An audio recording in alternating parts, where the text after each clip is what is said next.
Thanks for joining. My name is Michael Lee. I'm with SME. And I'm just going to go ahead and jump right into it so we can get started. And since today's topic is around employee burnout, I want to tell you a little bit about SME and why it's important to us. Dave, if you can go to the next slide.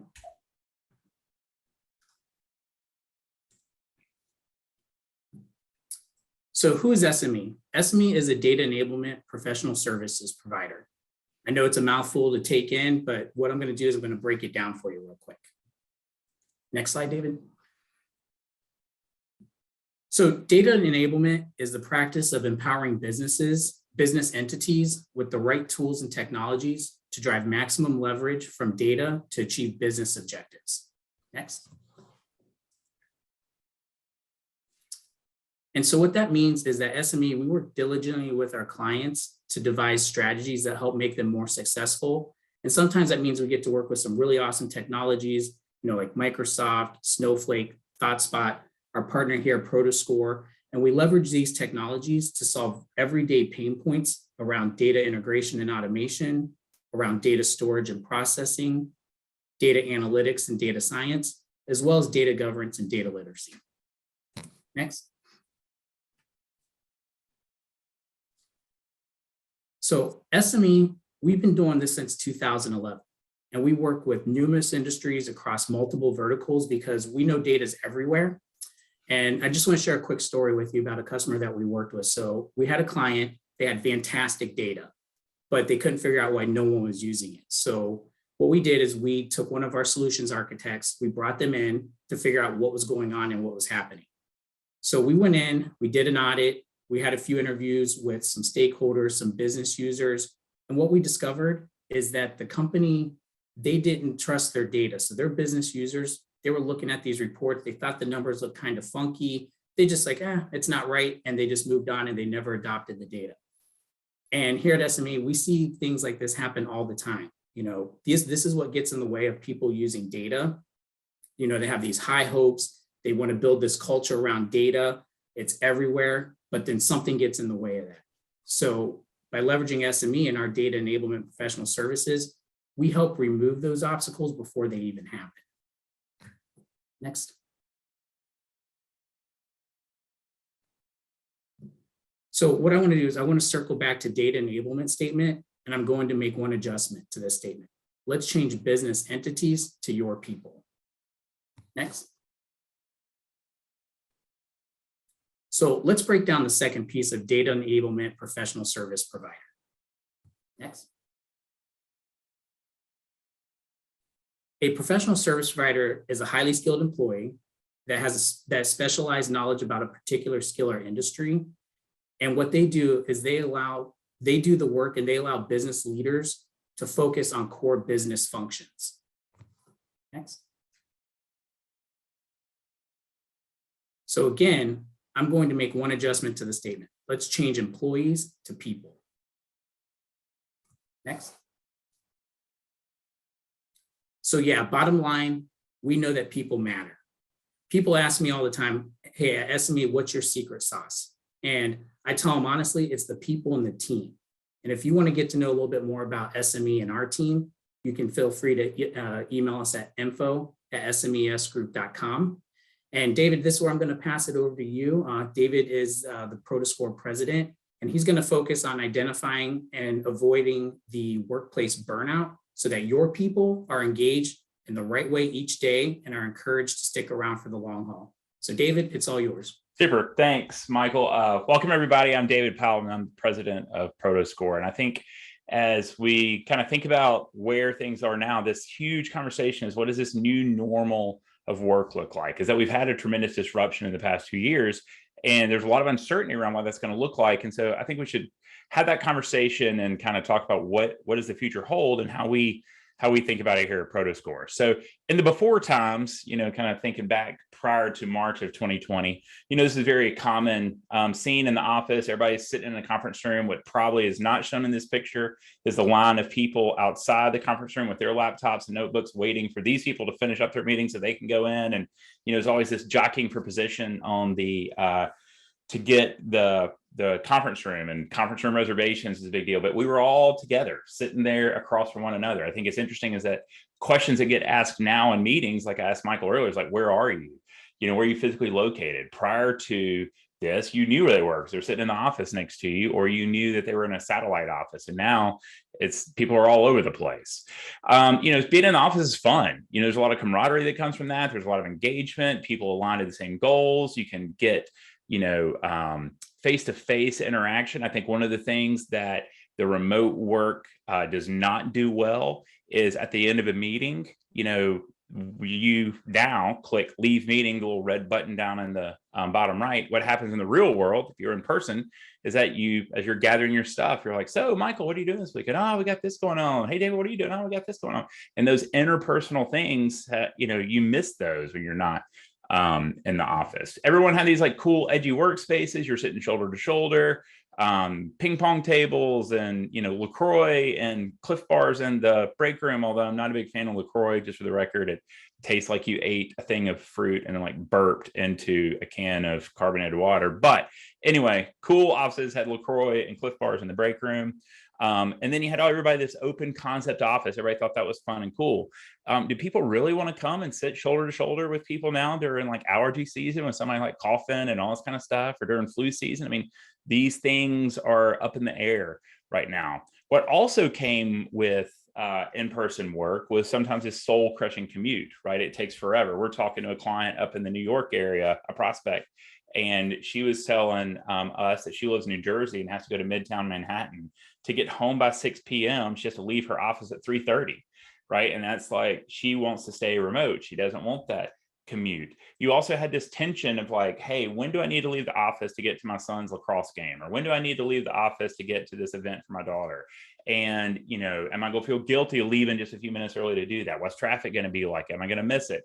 And also the positives of the commute for me, when I used to be in the office, is I liked that 20-minute commute to kind of change from work business David to dad and husband David, right? That 20 minutes, listen to some sports talk radio, and it's just kind of a way to like decompress and be ready to enter the home, versus now when I wrap up my day and I just literally open my sliding door over there and step out into the kitchen, and now there's no transition period. So I think as you think through this, we were all together, we were all liking being in the office. We did have to listen to like people like Michael talk about his son's annoying travel baseball team or something like that. And, you know, Steve in accounting, that's all he wanted to talk about. Then everybody went in these little boxes, right? Is one day, everyone went in these little boxes. If you know, there was no plan, no company had really thought this through. If, you know, if Michael and I ran a business and we told, you know, with thousands of users, hey, we need to make everyone remote, that would have been like a 6-month process, right? HR would have been involved, logistics would have been involved, legal department would have been involved, so cybersecurity, all this stuff would have like been gone through. But instead, it was grab the monitor off your desk, go home, and we'll let you know when to come back. So everybody just kind of made it happen. We're just now into March. If you're a basketball fan at all, March Madness is upon us, just around the corner. And one of the phrases about March Madness is survive and advance, right? Is it doesn't matter if you win your game by 1 point or you win it by 20. You win in the ugliest fashion possible. You just have to survive that game and advance to the next round. Survive and advance is how most companies have really kind of managed the last 2 years. Is we don't know what's next. Is it Delta? Is it Omicron? Are we coming back? We're not coming back. And so it's just survive and advance. Just make it happen. Now companies are beginning to return to the office and they want a plan. They're not just going to just, okay, everybody come back. They have to come up with a plan. So what does that really look like? When we kind of think about this remote work thing, this is an interesting graphic to me. And Michael and I were talking about this before everyone joined, is that at the office, you have this idea of like people sitting in traffic or getting lunch and getting coffee and chatting with coworkers. And a little bit of that's working. When you're at home, it's like all working, right? And we used to talk about this work-life balance. Now, people are talking more about like work-life separation. It's how do I not allow work to become all consuming here inside my house? And I think that that's a challenge. You know, if you finish up dinner and you're like, well, I'll just go step in my office over here and check email for a second, and then it's 3 hours later. And, you know, so they always talk about a goldfish grows to the size of its container. Really, our work days have become like that. This expectation of availability, because people weren't traveling and things like that, is that you could spend the whole day with like back to back to back to back to back to back meetings. I've joked my wife that I need to put a urinal in my office over here on the side because there's no time to run to the bathroom in between all these meetings. So this is a little bit of a struggle. It's like when you were in the office, maybe you weren't doing as much, and now at home you're doing too much. And so how do we catch that burnout and make sure that people are taking that time and are having that work-life separation? So as you kind of think about it, some people are desperate to go back to the office. Some people don't ever want to go back to the office. And it's a challenge from a company to kind of think about how do we appease both groups of people. A lot of our clients are surveying their employees, and they're saying they don't want to come back. So one of them, 98% of their employees say they don't want to come back. What we're really seeing is about like 50 to 60% don't want to come back. Is that there is this sense of like, hey, I've got my routine. I like the way I'm doing it now. If you were kind of like the person that enjoyed group work, you tend to want to, in high school, you tend to want to go back to the office. And if you're the person that just wanted to do the report themselves, you might be content staying at home. But it's this huge question for everybody. I think our data and talking to people and other research out there shows that your satisfaction with working remote is totally dependent on, do you have dedicated office space, right? So if you're sharing space, like in the picture here with your family, and you're trying to work and your family's running around in the background in a very positive way. Nadine, who's on the call from Prodoscore, has a newborn, and I got to meet Noelle in several of our calls because that's what home life is like when you've got a newborn around. The job satisfaction of working remote is largely tied to, do I have dedicated office space? So some of our data shows very simply that, if I worked for Michael and came to Michael and said, hey, Michael, I really enjoyed working remote, I'd like to stay working remote, he could really decide whether I should or shouldn't based on one question. Like, David, do you have dedicated office space at home? And if I said, yeah, I'd converted a whole guest bedroom in an office, then he ought to be like, good job, you can go remote. If my answer is like, well, I work in the playroom till the kids come home, and then I go to the kitchen, island, and then when everybody comes up for dinner, then I move somewhere else, and that would be like, dedicated workspace is really the key indicator as to whether or not A, people are satisfied, and B, productive working remotely. On the other hand, you have companies staring at these empty offices and like, what do we do with this office space? Do we renew this lease? We've been paying this lease for 2 years and no one's in there. Or we've been paying this lease for 2 years and it's only 50% occupied. What do we do about this? I was talking to a guy this week at a conference. They have 29 offices around the globe, and they're trying to figure out, do we renew these leases? Do we get rid of some of them? And for those of you that have ever taken down Class A office space, that is a real expense, right? If you've got Class A office space in a nice part of town and it's only 50% utilized, you are flushing a tremendous amount of money down the toilet. So how do you think about balancing that and doing what makes sense? If you renew your lease, do people really want to come back to an open concept office? A friend of mine that works in commercial real estate, and she said that private offices used to be a status thing.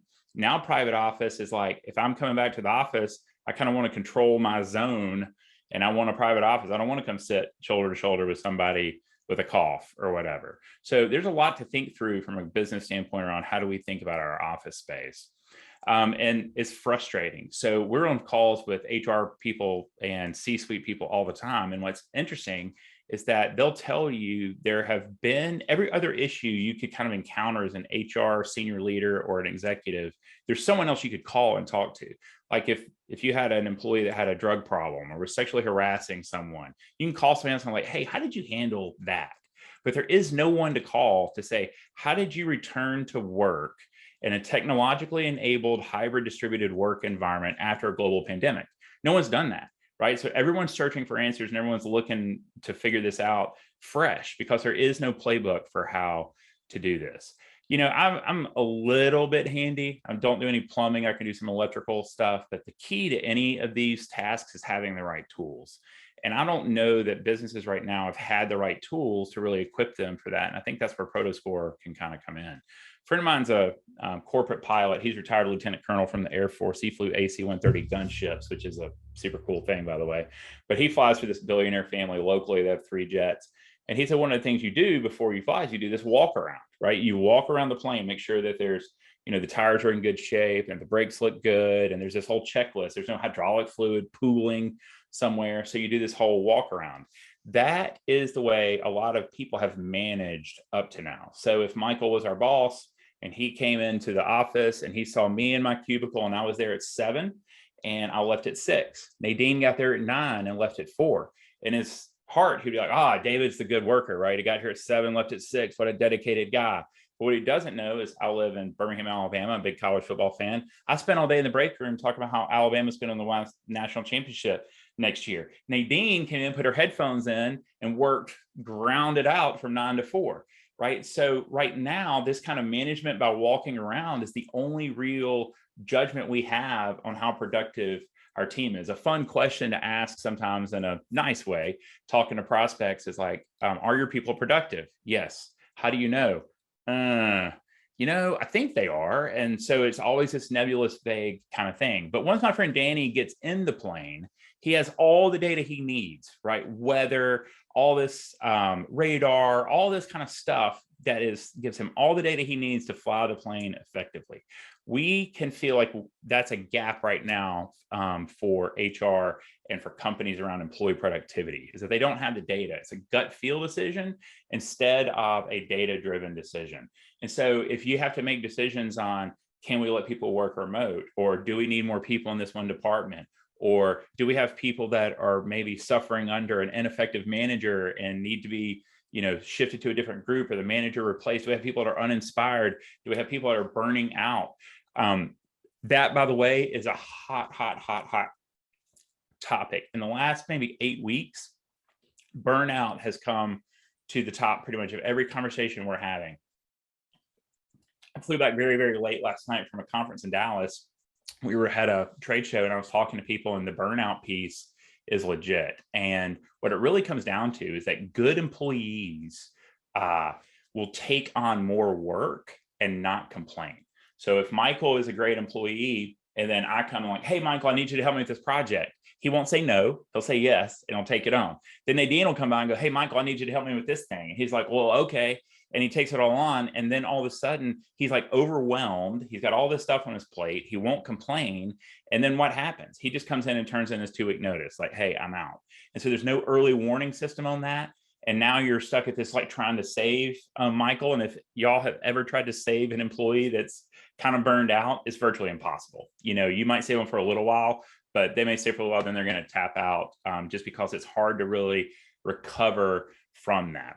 So Prodoscore is being talked about by a lot of people. We're a small company, but man, big publications are talking about us because this topic is very top of mind, right? Is how do we handle a remote distributed workforce? And there's a little tension in here between what your kind of traditional companies, the C-suite wants to say is, my people aren't as productive remote, we can't do that. But what the employees have proven the last 2 years is that they can.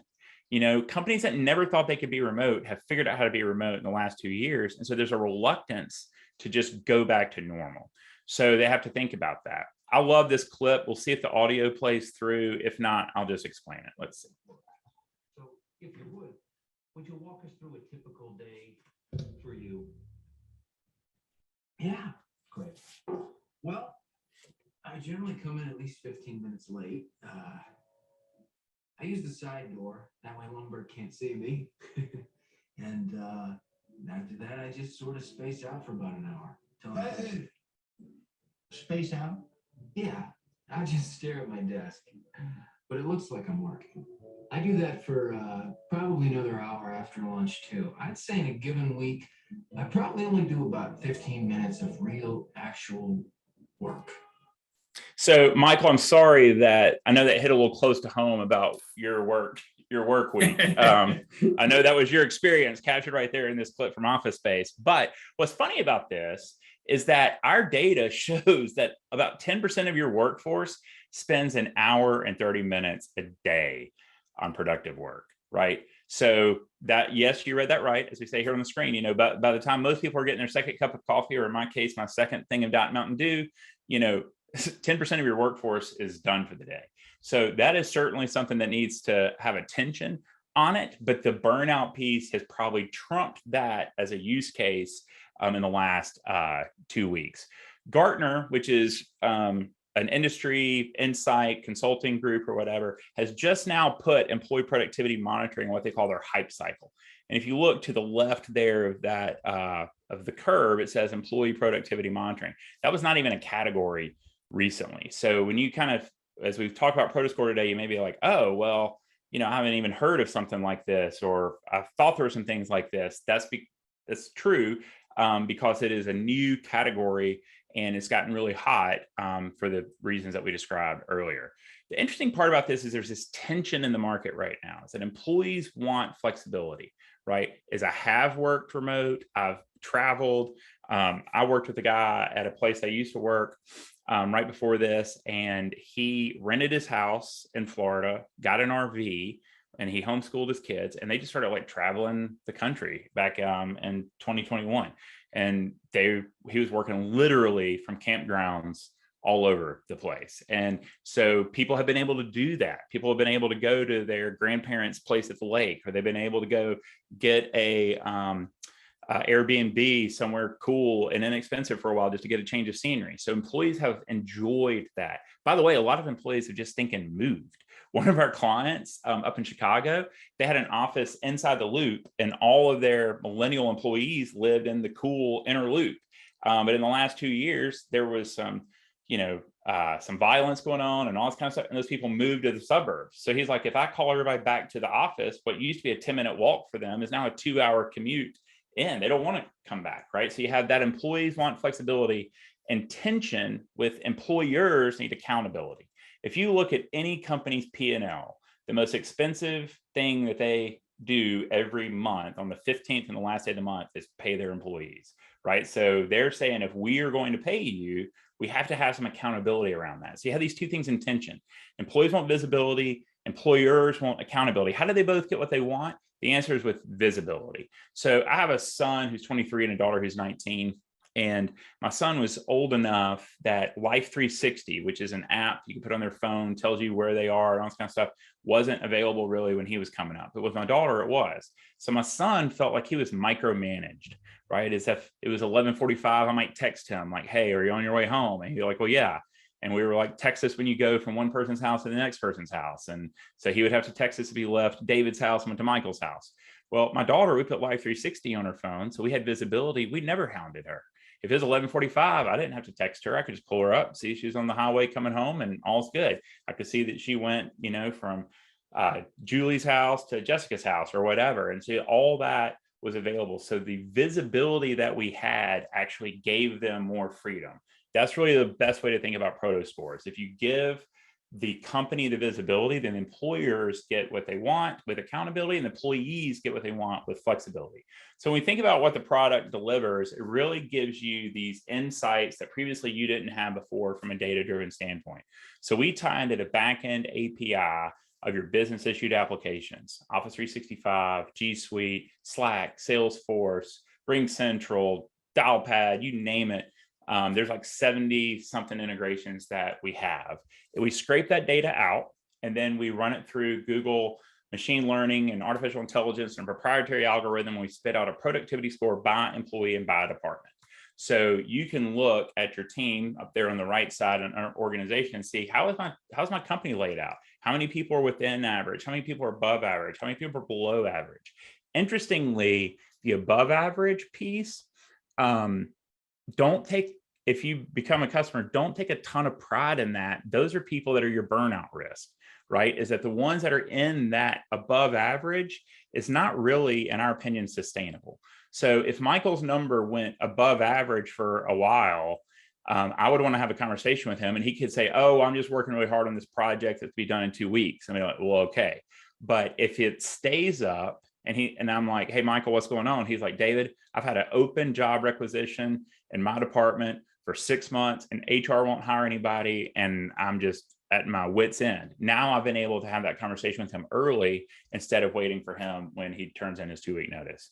You could do that by team, and then the employee heartbeat is you can see when they start, when they finish, how productive they are, and what they were doing with their time during that phase. We had a client tell us that their CEO, quite frankly, kind of had it out for this lady on their team that worked in Nashville that had 2 young children. And she was pretty much offline every day at 3 when her kids came home.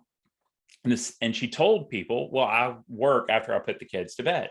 And, he was like, she's not working, she's not doing whatever. Well, her manager goes into Prodoscore and looks, and you could see her productivity stop at 3, and then about 7:30, 8 o'clock every night, it came back up and she worked for several hours. So what she said was true. And so suddenly she's not on the CEO's radar anymore. He's like, oh, great, she is doing what she said. But you could validate that with data, as opposed to like, oh, something doesn't feel quite right about this scenario. What we see from a business impact is we see increase of usage in your software tools that you provide your employees. Now, granted, the software tools you buy are expensive. If you're paying for Salesforce, if you're paying for the UCAS, all this stuff is expensive. So what we see is that a huge increase in adoption of that. Why is that? Because once you're tracking it, if I was Michael's customer and Michael had the opportunity to text me versus like message me inside one of the applications that the company's paying for, we would catch that and then give him credit for that activity in his Prodoscore. If he texts me, he wouldn't. If he calls me on a cell phone versus calling me out of the UCAS platform, one of those he does not get credit for, one he would. So people tend to adapt their behavior, which is a good thing, because now they're using the software that you're spending a lot of money on every month. What we really like to think about with Prodoscore is a check engine light. Again, to bring my daughter into this, she has an aged Volvo SUV. It's a 2010, I think it is 2011. And so anytime the check engine light goes off, dad panics a little bit, right? Is that going to be expensive? It's a Swedish car. You take it in the shop, could be $3,000 or whatever. But what you tell her is when the check engine light comes on, what do? You don't keep driving. Take it to the shop. Let's let them look at it. Well, one day the check engine light came on, she took it to the shop. It was only like $75. I was thrilled because some little cable had worked its way backwards. They just had to zip tie it back down. So I was like, whoo, avoided the $3,000 sticker shock. Prodoscore is really like the check engine light, right? That doesn't necessarily mean it's a horrible thing, but it tells you that something needs to be addressed. So if Michael's score goes way up, his check engine light's going off, and I need to go have a conversation with him. And that's back to what I said a minute ago. He could say, hey, we've got unfilled positions. I've got too many projects, whatever it is. If his Prodoscore goes way low, it doesn't mean you fire him, but it does mean you go have a conversation with him. His check engine light's going off, and you go say, hey, Michael, what's going on? He's like, David, I'm on this project I hate, or, I got moved to this new team and me and the manager don't get along really well, or, I feel like y'all moved me into a spot that is not using my skills very well, and I like doing the other thing I was doing better. So it allows you to target your managerial efforts. One of our clients told me that, as a manager, if you've got like 10 people, what most managers do is they sprinkle like a little bit of management across all 10 people instead of like focusing their efforts on who really needs management. When you're in the office, I feel like maybe you could see that a little more. But when you're remote, you need some guide to kind of point you towards, hey, where do I invest my managerial efforts with my employees? So at the core, the burnout thing is real, and identifying that early. I'm sure you guys have heard about the Great Resignation, which is a hot topic about the job market is so good that you can go find a job anywhere. I know Michael's in Tampa. I assume that a lot of you guys are in Florida, and for what I understand, you could put a for sale sign in your yard in Florida right now and have it sold by the time you walk back to the front door. That's how easy it is to find a job, quite frankly, if you're really, really good. So how do you identify your really, really good people and keep them? I think that most companies do a good job where you're tied to a revenue number, right? If Michael's at 250% of quota, I know Michael is like good and I want to keep him. But what about the team that supports Michael? Do I know order entry or sales ops or any of the other non-revenue tied job roles? How do I know who my key contributors are, and how do I know who's about to burn out? And if I think I know, I can validate that with a Prodoscore. So this whole visibility and practice, right? It's like, are they engaged? When does the day really start and end? Are there hard workers you should reward, and is anyone overworked? Another piece that kind of falls into all this is like, how do we clone our good people now?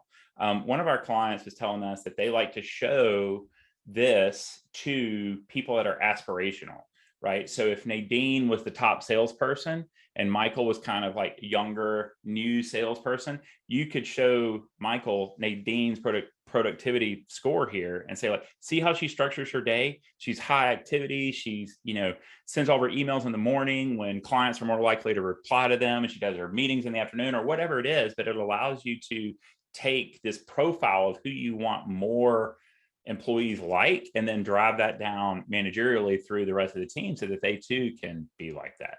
So Prodoscore, we feel like there's a lot of puzzle pieces out there. No one really knows what the whole thing looks like, right? Is that everyone's still trying to put this puzzle together of the future of work, and it's complicated. And so we feel that we have a lot of the pieces of the puzzle that we can help you get some clarity around that and see what that looks like.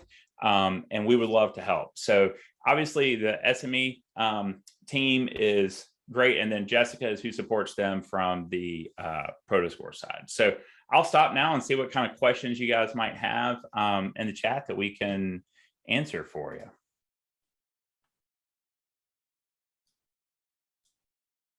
I think I saw a question. Did you see a question, Michael?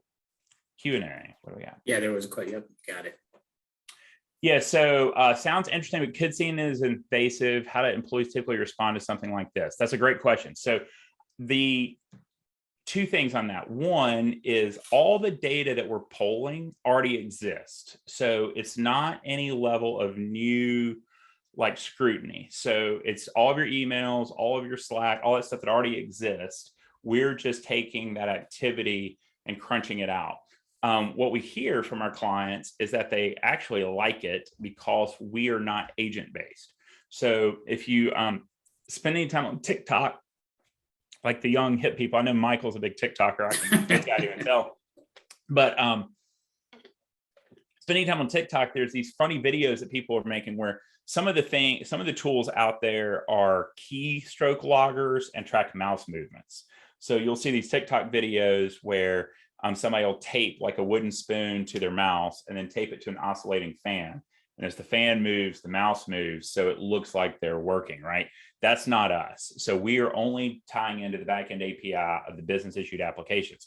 So we don't get false positives around people like not working. So if Michael's work cadence was he has his favorite band and he pulls it up on YouTube and plays music from that band in YouTube all day long for 8 hours, we're not going to see that. We don't care, right? Where a lot of the other applications that are out there that are very invasive, they would see that. And then somebody's got to come to Michael and say, hey, Michael, were you watching YouTube for 8 hours? You're like, well, no, I'm listening in the background to music. And I'm like, oh, okay. So it creates a lot of false positives. Since we are only in the business applications, we really don't care what you have open in your tabs. We don't care that you're playing Spotify all day long or watching YouTube, or maybe you have Netflix going in the background because that's part of your, just kind of work cadence. We don't care.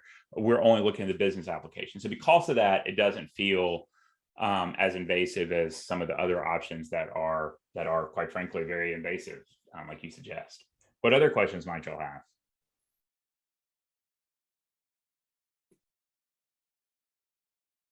Yeah, I see a couple more there, David. Okay, let me see. Oh, got it.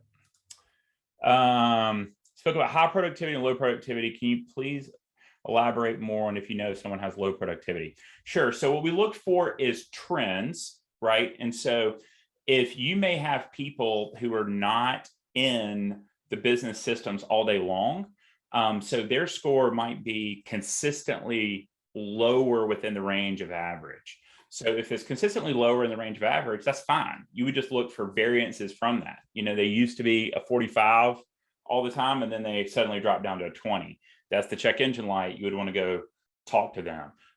We have an algorithm that we've worked with these behavioral scientists and data scientists to kind of come up with what is productive. And we weight the different activities different ways to come up with a productivity score. We find that it correlates very, very, very strongly to what actual productivity looks like. And I think we only have 2 customers that we've had to change the weighting on to give a more accurate result based on their workflow. So we feel pretty strong that ours correlates, and we validated that against Bureau of Labor Statistics and all these other outside sources, that our algorithm, if we say someone's productive, we feel very confident that that's going to be accurate. If someone's not productive, we feel very confident that's going to be accurate. And then how's the score useful and what should managers do with it? Again, it's the check engine light. If I'm the manager, and I tend to have, a lot of things on my plate. And what I'm probably do is just set up like 30 minutes of one-on-ones with my team.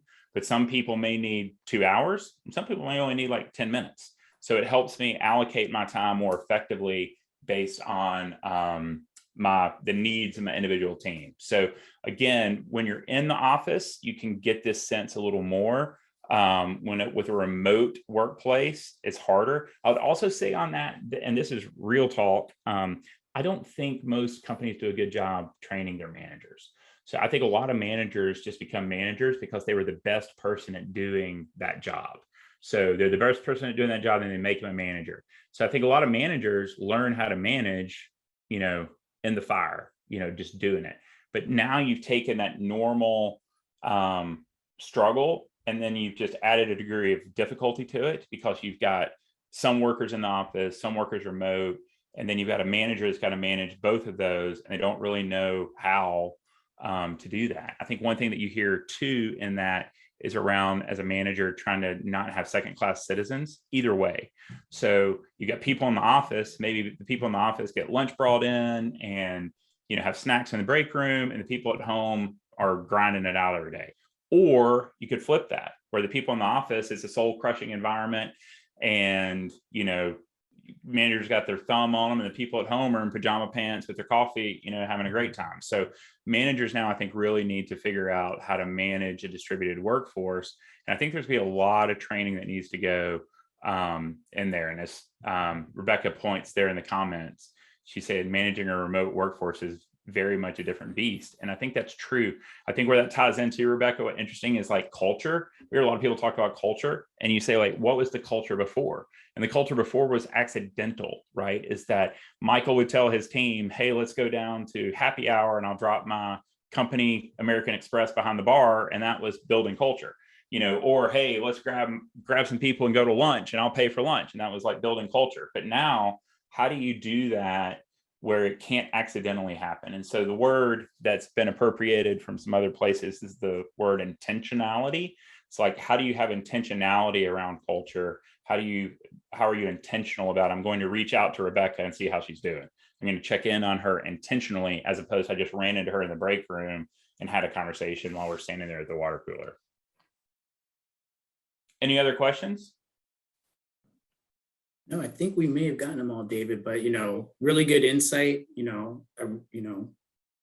great partner with SME and Prodoscore. Really like how you guys are tackling this, hard topic to have head on. And, we're seeing some good results in giving these organizations tools to, better work with their employees and drive more productivity. So yeah, really appreciate you sharing. Yeah, thanks for having me. And nice meeting all of y'all virtually this morning. Awesome. Well, thank you, everyone. We appreciate it and hope everyone else has a great day and have a great rest of the week.